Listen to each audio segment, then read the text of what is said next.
પોરબંદરની સરકારી હોસ્પિટલ ખાતે દવા લેવા માટે દર્દીઓની કતાર લાગી છે।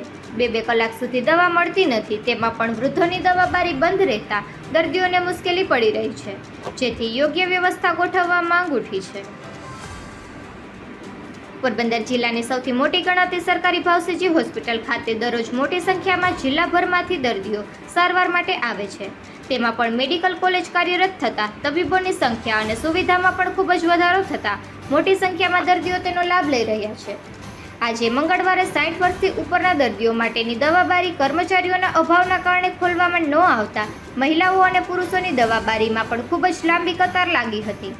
આ બંને દવાબારી ખાતે પણ દવા આપવામાં ખૂબ જ વિલંબ થયો હતો, જેના કારણે દર્દીઓને 2 થી 3 કલાક સુધી લાઇનમાં ઊભા રહ્યા બાદ જ દવા મળતી હતી, જેના લીધે વૃદ્ધ મહિલાઓને ભારે મુશ્કેલીનો સામનો કરવો પડ્યો હતો। દર્દીઓના સ્વજનોએ જણાવ્યું હતું કે તેઓ તમામ કામ પડતા મૂકી 2 કલાકથી લાઇનમાં ઊભા છે, પરંતુ હજુ સુધી દવા મળી નથી। અનેક દર્દીઓ તો દૂર દૂરના ગામડેથી આવ્યા છે, જેઓને સમયસર પરત જવાનું છે, પરંતુ દવા ન મળવામાં ખૂબ જ વિલંબ થઈ રહ્યો છે।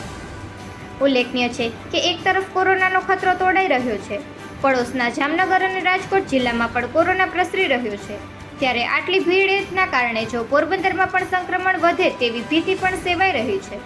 જોકે આ અંગે હોસ્પિટલના સૂત્રોમાંથી એવું જાણવા મળ્યું હતું કે હવેથી દરેક દર્દીની મેડિકલ હિસ્ટ્રી, દવાઓની વિગત સહિતની તમામ માહિતી આયુષ પોર્ટલ પર ફરજિયાત કરવામાં આવી છે, જેથી સ્ટાફના અભાવે પોર્ટલ પર એન્ટ્રી માટે વૃદ્ધની દવાબારીના સ્ટાફને બેસાડી કામગીરી કરવામાં આવી હતી। ઉપરાંત દર્દીની વિગત ઓનલાઈન ભરવામાં પણ સમય લાગતો હોવાથી દવા આપવામાં વિલંબ થયો હતો। જોકે આ અંગે યોગ્ય રસ્તો કાઢી દર્દીઓની મુશ્કેલી હળવી કરવા પ્રયાસ થશે તેવું હોસ્પિટલના સત્તાવાળાઓએ જણાવ્યું હતું। નિપુલ પોપટ, પોરબંદર ટાઈમ્સ। જે ભદ્રેશ વઢિયા, હું રહેવાસી છું સુભાષનગરનો। અને અહીંયા અમે દવા લેવા માટે કલાક 1.5 કલાકની ઉપર ઊભા છે, પણ હું ત્રીજી બારી ખોલાવવા માટે ગયો તો મેડમ પાસે, પ્રયાસ કર્યો કે મેડમ આ બારી કેમ બંધ અત્યારે? તો કે આજે આખો દિવસ બંધ જ રહેશે। તાકાતથી આપણે એવો જવાબ આપે છે, તો અંદર જે સિસ્ટર બેઠા છે તે શું કામ કરવાના બેઠા છે? તો તમે બારી છે એ ખોલી રાખો ને। અહીંયા જે મોટી ઉંમરના જે વડીલો છે તે આપણે ઊભી નથી શકતા, તો છતાં પણ કલાક 1.5 કલાક થઈ ઊભા રહે છે, ખાલી હેરાન થઈ જાય અહીંયા। તો તમે અંદર જે બેઠા છે ખાલી બારી ખોલી રાખીને દવા આપો।